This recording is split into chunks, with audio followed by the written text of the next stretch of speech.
Can y'all hear me now? Oh, I can hear me. I'm John Reznik. I farm with my dad just south of here a little ways.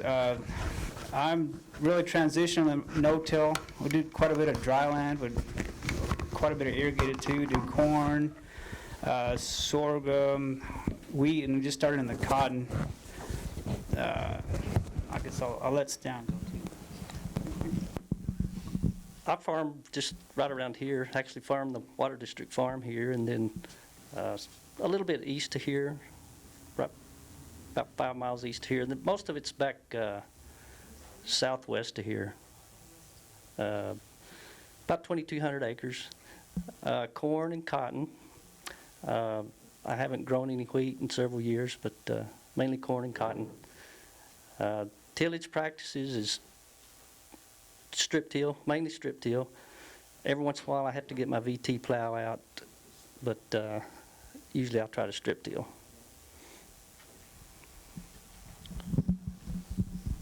Hello, I'm Ronald Meyer. I farm between Eder and Dalhart. Been no-tilling for a good 10, 12 years.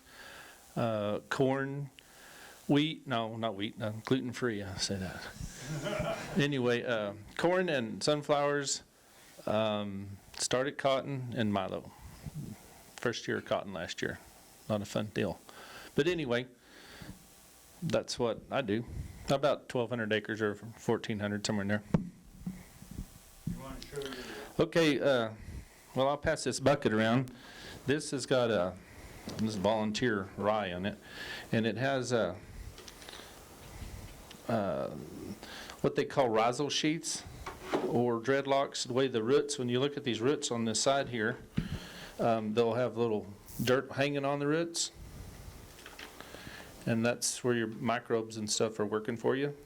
And if you put, Christine Jones showed us a deal where she's from Australia. They you can pass that around. That where they put fertilizer on it, and then it didn't put those on if you over fertilize or whatever. And then I have another deal I'll show. Some of these other guys, you can ask questions while I set this up.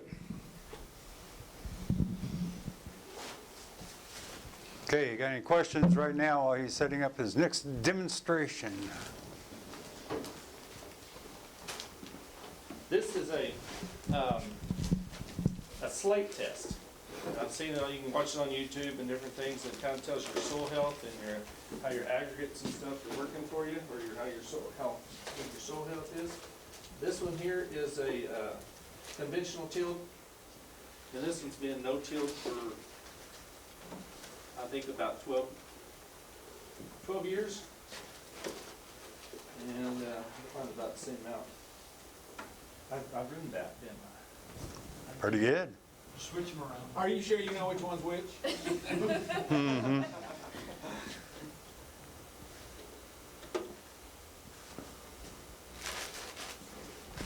Drum roll. It's working. As you can, well, if you want to guess which one's the no-tilled or the conventional tilled one, and then the no-tilled one. The one on on your left is the conventional tilled, and the one on your right is the no-tilled.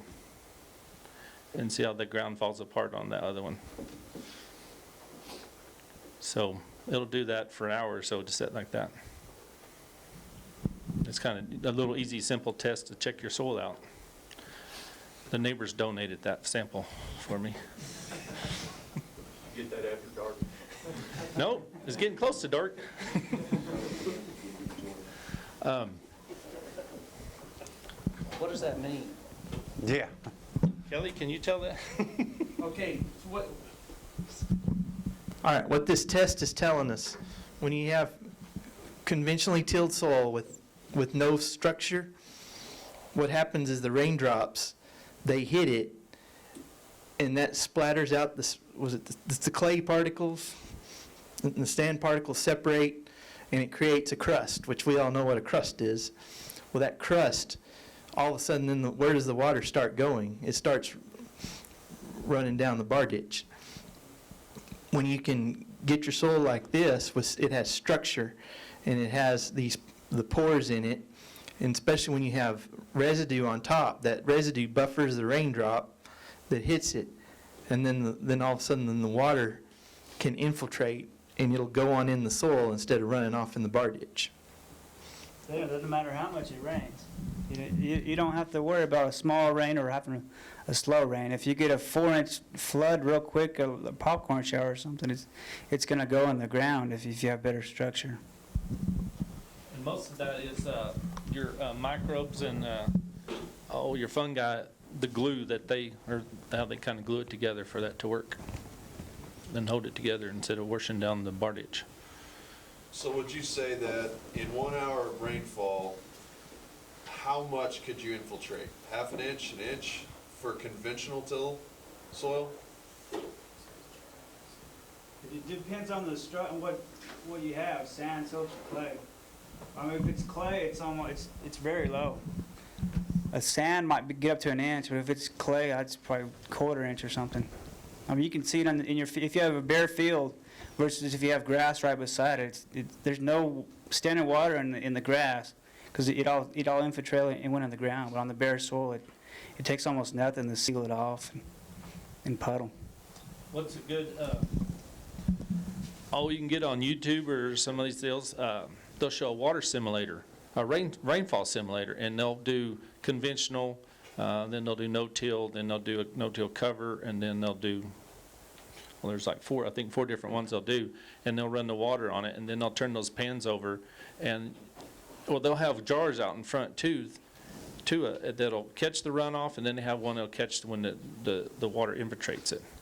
And that's a really eye-opener if you ever have time to watch one of those and see how it works. Would that be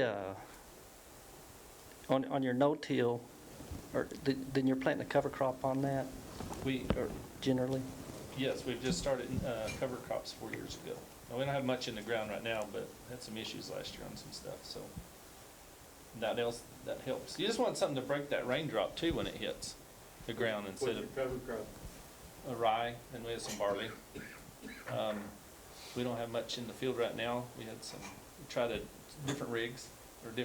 We had some, last year we got in late and blew our trash around. After we drilled it, then we started getting beaver huts, and where we ran the tractor is bare, and so we went to a different type an interseeder type thing, so we wouldn't knock our stalks down. Now, Kelly, he's done it right behind the combine, and we've done that too. It works great. As soon as you get in there to cut corn or whatever, you get in there and right behind it, that's your best deal. But later on, as the soil gets drier, and then he's had the issue too this last winter that you knock your stubble down, you don't have anything holding it.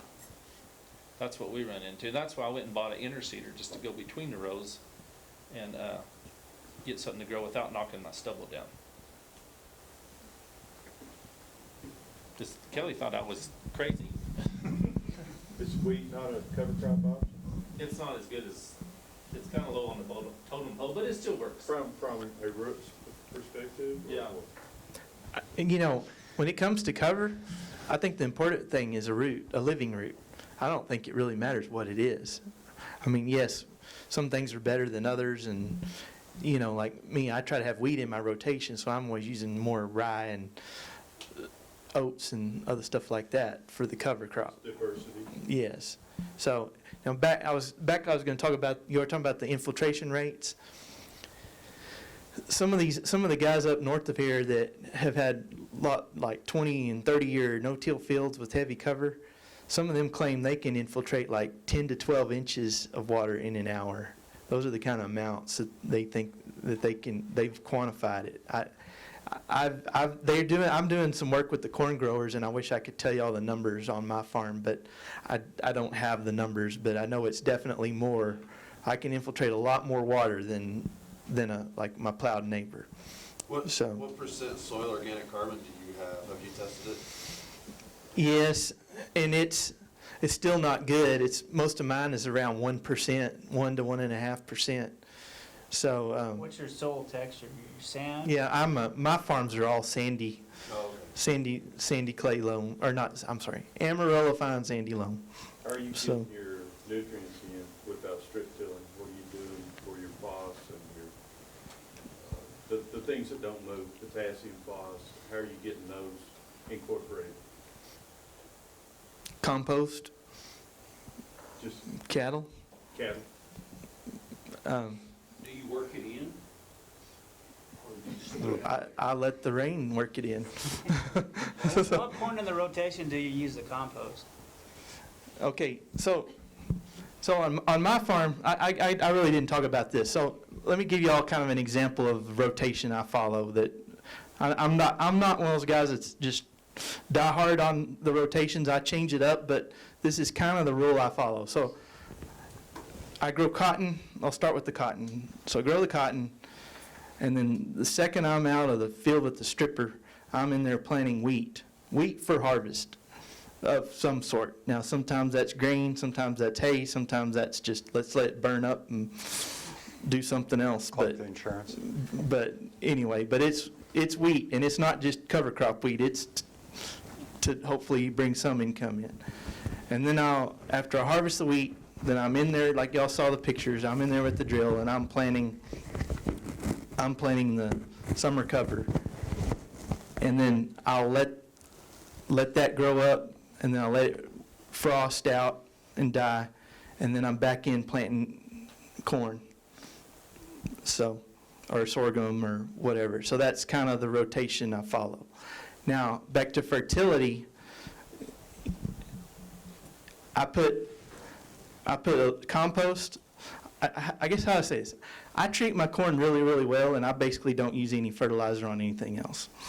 I mean, if you want to really know how it kind of boils down to, I'll put 3 tons of compost, and then I will put I follow Dave Reinert's program on the corn, so I pump a lot of fertigation on the corn, and then I'm relying on I have legumes in my cover crop, so they're helping to fix nitrogen, and I'm trying to build that carbon, and I'm trying to get my microbes going, and so I don't want to put all these synthetic inputs out that I don't have to.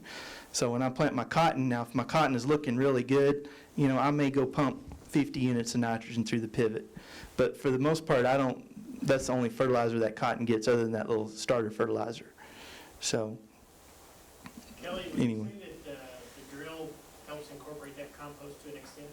I know we're only talking a couple inches, but I mean. Yeah, once you get everything cycling, just today, and I have some examples of my roots too in a cup here. I actually have 3 different plants. I've got rye and spelt and wheat, and they're not labeled. I'll have to search them. We'll set them out on the table maybe after the meeting. Y'all can look at them. But what was I going to say about that? Anyway, back to the compost. If you get the microbes going and the nutrient cycling, when I turn cattle in on that field, their hooves are going to be, working that stuff in. But you also want stuff happening down low, working its way up. And anyway, I'm just relying on basically the roots and the biology to do all the work for me. I know it's probably not as hard for y'all as if you go down to Lubbock. Those guys that farm cotton, and they farm cotton for the last 30 years, they're always wanting to drive a tractor through the field doing something. And at first, when I started this, it was kind of hard because I have hands, and I'd tell them to go plow, and I wouldn't see them for several weeks, and they're out. And now I got to come up with all these little dinky jobs to do because the tractor's sitting in the barn. I got my sprayer out this week, and it'd been sitting in the barn since October. My tractors have been sitting in the barn. You've got to start thinking more biologically instead of mechanical. And if you can overcome that hurdle, and I know it's easy to say it, but it's hard to do it, but you can overcome that hurdle and start realizing that, you were asking how we incorporate the compost. How did the manure get incorporated back before there were ever humans here? How did the grass grow? How did the grass grow before humans were ever here? There was grass here, right? There was something there. So all this stuff got to cycling, and that's what we're trying to mimic. That's what we want it to basically be, as close to what Mother Nature was like before we started drilling wells and putting the plow in the ground and doing all that stuff. So, In one of your foundational principles, you said something about breaking a pest cycle. Could you talk about that a little bit? I mean, does that mean you haven't had as much of a pest problem since you've implemented these practices, or? yes, I would say I don't have the pest problems. I mean, I'm not going to say I don't spray my corn for spider mites or I don't spray my cotton for bollworms. I'm not going to say that. What I'm trying to say is by the rotation is what breaks those pest cycles. I don't have nematodes in my cotton, which is a big issue, especially you get a little further south of where I farm. You know, and diseases in cotton and diseases in corn. You know, that's why we want to follow those rotations. In wheat, you know, we can get all kinds of diseases, and that's why when we're rotating out all these different crops instead of doing, and I know y'all do a lot better job up here than what they do down closer to where I'm at, but there's farms down where, especially you get much further south of me, that have had cotton planted on them for the last 100 years at least.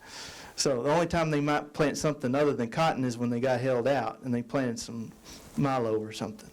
So, and that's what I'm talking about on that diversity, of just breaking those cycles. So the best way I've had it explained is you want the pests and the diseases, you don't want them to know what you're doing next. You want to try to trick them. And if you planted cotton there for the last 100 years, what do you think they think's going to be there next year? You know, and that's basically what I'm trying to say with that. So now I will talk about this.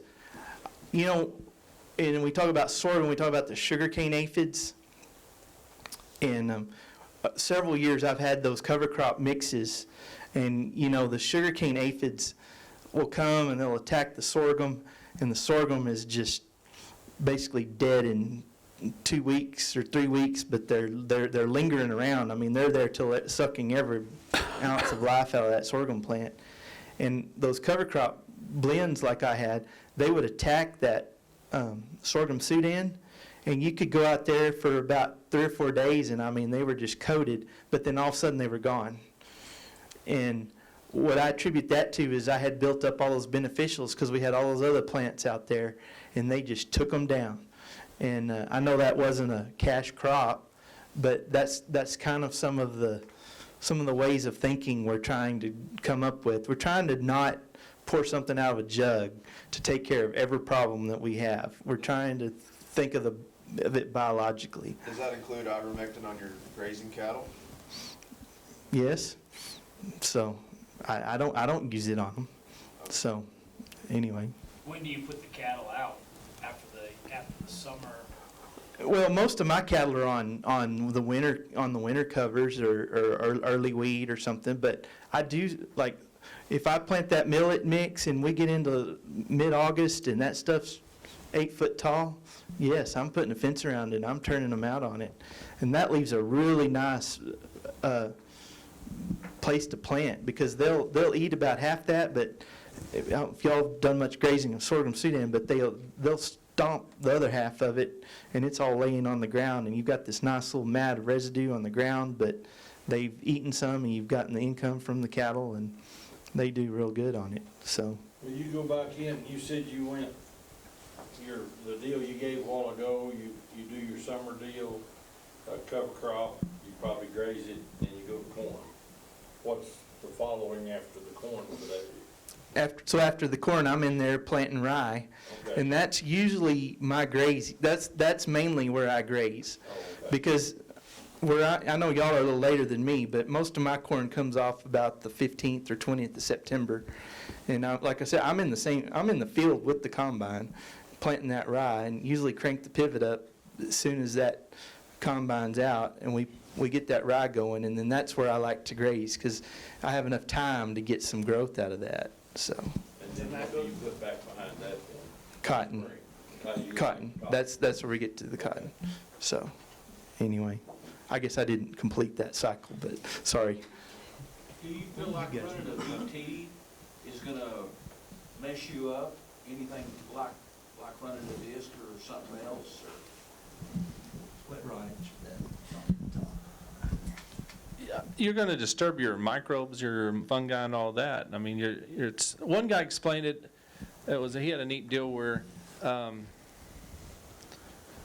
you have to think of that, your soil as like a city underneath of you. You have your Walmart and you have your all this, going, all your roads and everything going down, they're all connected. And you take a plow through there, that's like that tornado that went through Greensburg and about wiped the whole town out. You have all this under there, every time you till it, you're gonna destroy all that. That's been connected, all the connections underground. That's, if you think of it just another world under your feet. And then you take a disc through it and it'll be like a tornado it's going through Greensburg or whatever other town or a trailer park. So I've got a question for you. So what's the VT doing for you? We've got a lot of cover and things are so thick. That's the main thing, to kind of get a little seed bedded where we can get back through with our plant. I don't know how you plant through such a jungle in your picture. Well, It's not hard. it's not as hard as you think. You know, it's a mental, more of a mental hurdle than it is a physical hurdle. I will say that. Have you ever got caught planting cotton and all that residue?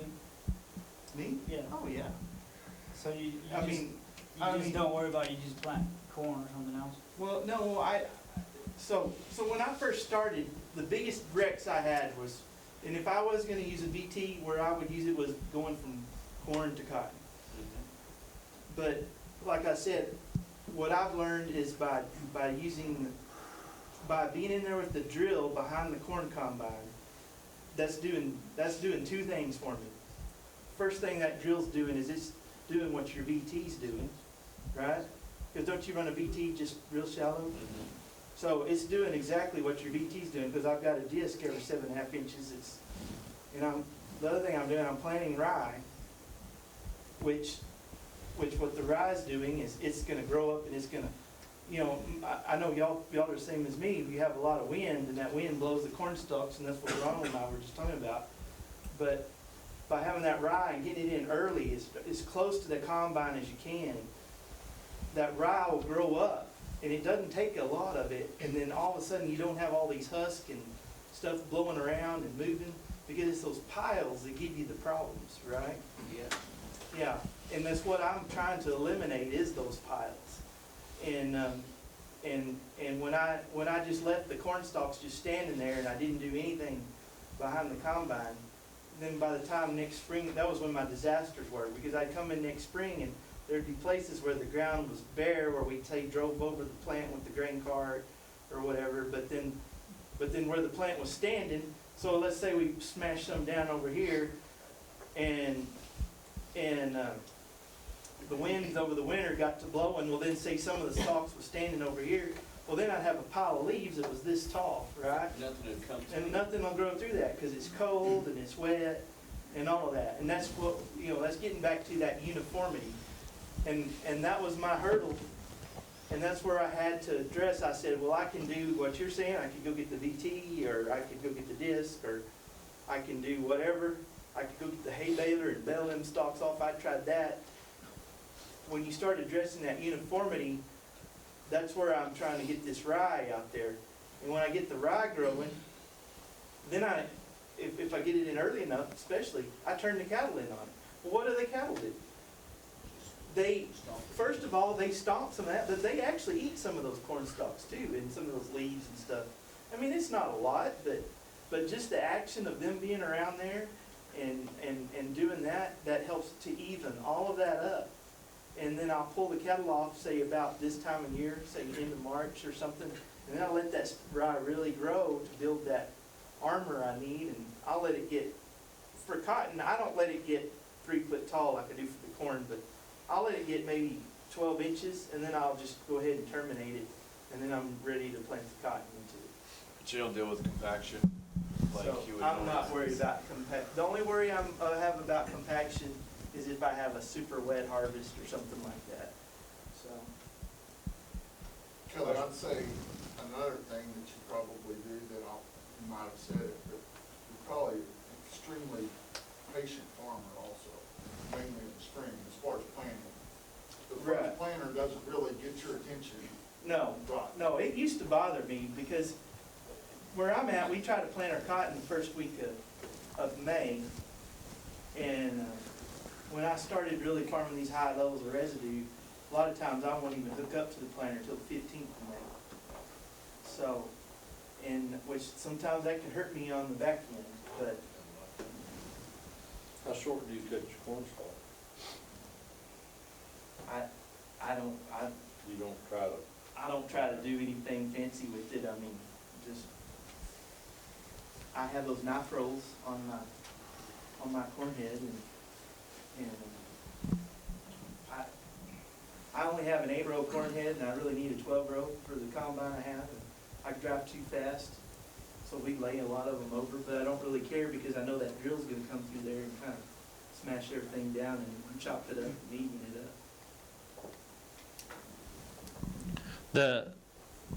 Like the disc or VT rig, that's pretty much make sure you don't have your snow don't stay in your field, goes to the bar ditch. Your leaves do the same thing.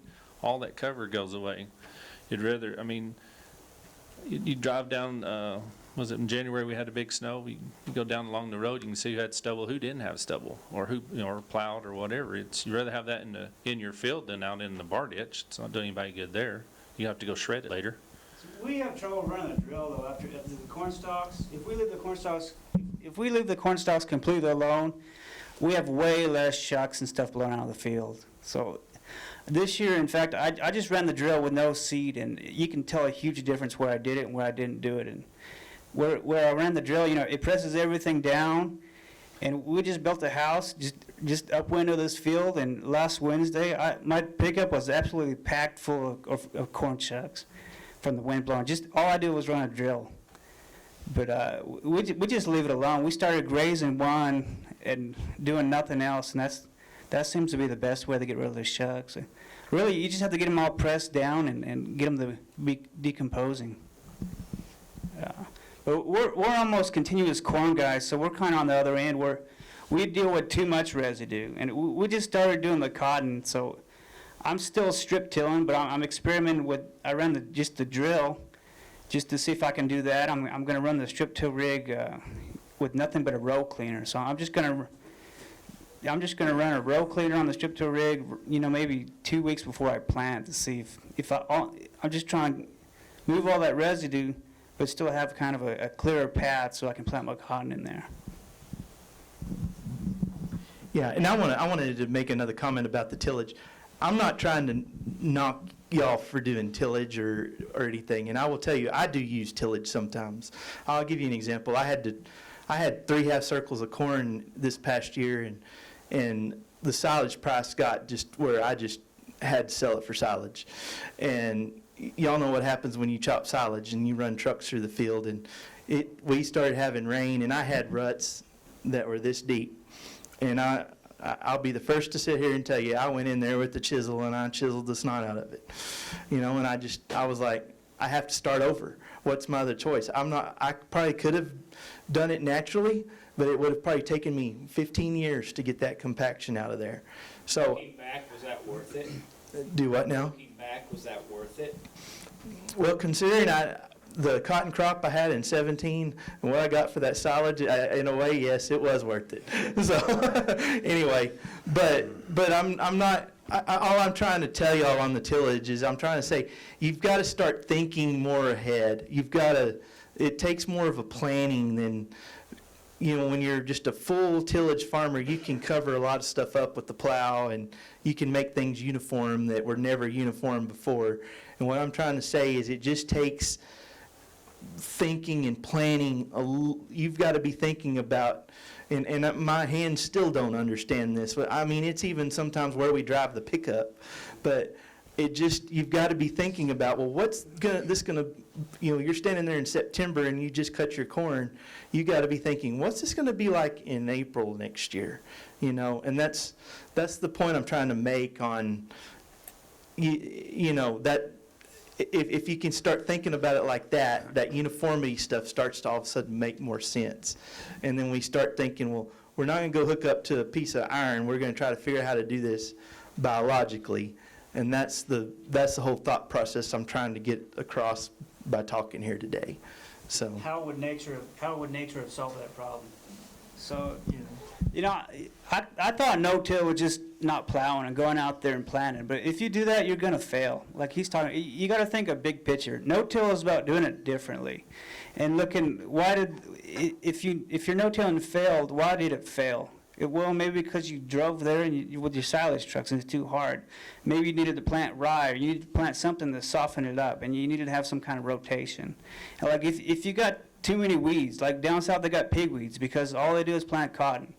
They need rotation to break the cycle. That's where the no-till comes in. And up here, I got too much residue.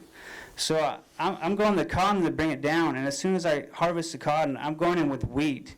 And I don't have to put anything in the wheat, like herbicides or anything. If I water it enough, especially in May, it's going to be big enough, and it's going to choke all the weeds out. And so I have a weed-free seed bed going into the corn.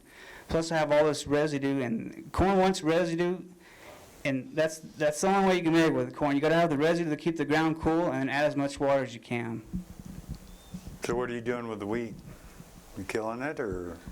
Where I have better water, I'm going to kill the wheat and just no-till corn. But Are you grazing it, or getting something out with of the that? wheat stubble, Yeah. I haven't yet. I'm going to experiment with I probably need to talk to Kelly, but I was going to do some tillage radish. I've been looking at Biostrip tillage, where you could plant a tillage radish or some kind of summer legume.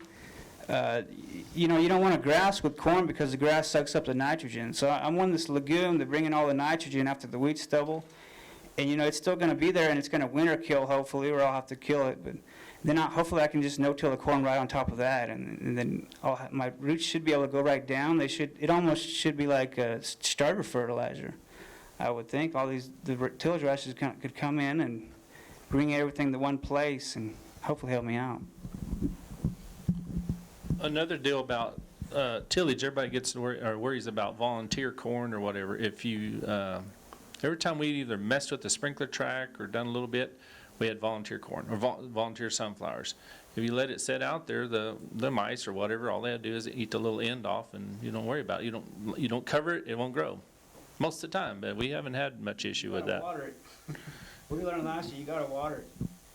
Yeah. If you water in the wintertime, that's how nature does. There's all these wheat seeds rolling around and blowing around. Nature just lets them sit on the top and rot. If something's not there that's planted, doesn't have something else competing against it, it's going to sprout and grow weeds. We used to split like half-mile circles and then take trucks in there and haul the corn out, all the grain cart tracks, and then we'd think, we had to go chisel that because it's big ruts or whatever. I mean, it was packed.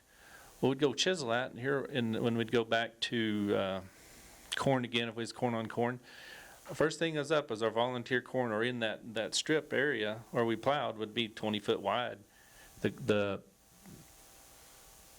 Your corn would come up because the ground was warmer, so all your volunteer. By the time July comes around, it's like Kelly was telling, it changes. That corn looks terrible, and the others is doing fine.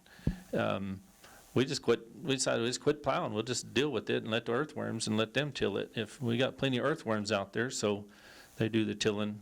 We haven't really worried too much about the compaction. And then we've been rotating with sunflowers and half sunflowers and half corn, and then throwing a little milo in there sometimes, and doing some rye. We're still trying to perfect that idea.